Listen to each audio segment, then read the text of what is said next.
அஸ்ஸலாமு அலைக்கும் கைஸ். இன்றைக்கி நம்ம சேனலில் டேஸ்டியான ஒரு நெத்திலி மீன் குழம்பு எப்படி செய்கிறது அப்படின்ற பார்த்தலாம். என்னென்ன தேவை அப்படின்னா, ஒரு பாயில்டு டொமேட்டோ, சின்ன வெங்காயம் 10, கார்லிக் 2 முழுசு, மீன் மசாலா 2 ஸ்பூனு, பாபாஸ் மீன் மசாலா 2 ஸ்பூனு, புளி லெமன் சைஸு, க்ரீன் சில்லி 1, மாங்காய் 1, நல்லெண்ணெய் 1 டேபிள் ஸ்பூன், அப்புறம் சால்ட். வாங்க வீடியோக்குள்ளே போய் நம்ம எப்படி செய்கிறதுன்னு பார்த்தலாம். ஸோ அதுக்கு நம்ம ஒரு பாயில்டு தக்காளி எடுத்து அதை அந்த மண் பாத்திரத்தில் வச்சு நம்ம அறுத்து விட்டு அந்த காம்பெல்லாம் நீக்கிக்கலாம். அடுத்து நம்ம ஒரு லெமன் சைஸ் புளி ஆல்ரெடி நம்ம ஊற வச்சுருக்கோம். அதை நல்லா தண்ணியில் கரைச்சி அதையும் விதை இல்லாமல் அந்த நார்லாம் இல்லாமல் இப்படி கையால் வடிகட்டி அதையும் அந்த பாத்திரத்தில் சேர்த்துக்கலாம். அது கூடவே நம்ம 2 ஸ்பூன் பாபாஸ் மீன் மசாலா அதையும் இதில் சேர்த்துக்கலாம். அதுக்கப்புறம் இது கூடவே வீட்டில் செஞ்ச மீன் மசாலா அதையும் ஒரு 2 டேபிள் ஸ்பூன் நம்ம இதில் சேர்த்துக்கலாம்.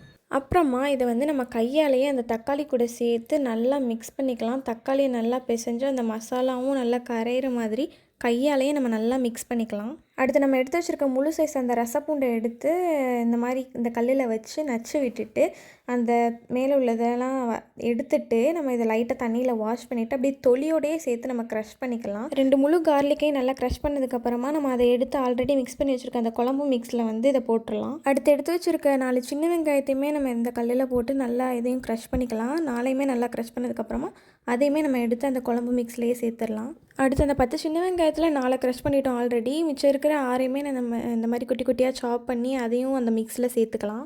அடுத்து எடுத்து வச்சுருக்க ஒரு பச்சை மிளகாயை நம்ம கட் பண்ணி போடாமல் அதையுமே இந்த குழம்பு மிக்ஸ்குள்ளே வச்சு இப்படி கையாலேயே அந்த விதையெல்லாம் எடுத்து விட்டு நல்லா பிசைஞ்சுக்கலாம் அந்த பச்சை மிளகாயுமே.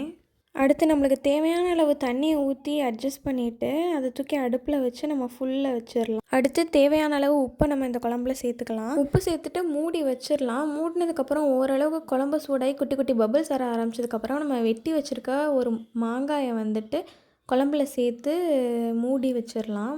நல்லா கொதிக்கட்டும். அதுக்கப்புறம் நம்ம ஃபிஷ் சேர்க்கலாம்.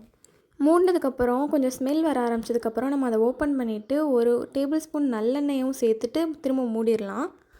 இப்போ பார்த்திங்கன்னா நல்லா கொதிச்சு வந்துருச்சு. உங்களுக்கே தெரியும், ஆவிலாம் வருது பாருங்கள். ஸோ இந்த சமயத்தில் என்ன பண்ணலாம், நம்ம ஓப்பன் பண்ணி மீனை சேர்த்துடலாம். நெத்திலி மீன் நல்லா கழுவி பளபளன்னு ஃப்ரெஷ்ஷாக இருக்குது. அது அப்படியே தண்ணியெல்லாம் வடிச்சிட்டு அந்த குழம்புல எடுத்து அப்படியே எல்லா மீனையும் உள்ளே போட்டுடலாம். அடுத்து அதை கரண்டியால் நல்லா மிக்ஸ் பண்ணி விட்டுட்டு நம்ம லிட்டை க்ளோஸ் பண்ணி ஒரு 10 to 15 மினிட்ஸ் அப்படியே விட்டுறலாம். சிம்லேயே கொதிக்கட்டும். இப்போ பார்த்திங்கன்னா நல்லா மலமலன்னு கொதிச்சு வருது. இந்த சமயத்தில் நம்ம உப்புலாம் கரெக்டாக இருக்கா அப்படின்னு கொஞ்சமாக எடுத்து டேஸ்ட் பண்ணி பார்த்துட்டு உப்பு புளிலாம் கரெக்டாக இருக்கான்னு செக் பண்ணிக்கலாம். உப்பு பத்தலை அப்படின்னா போட்டுக்கலாம். புளி பத்தாமல் இருந்துச்சு அப்படின்னா லைட்டாக லெமன் ஊற்றிக்கலாம்.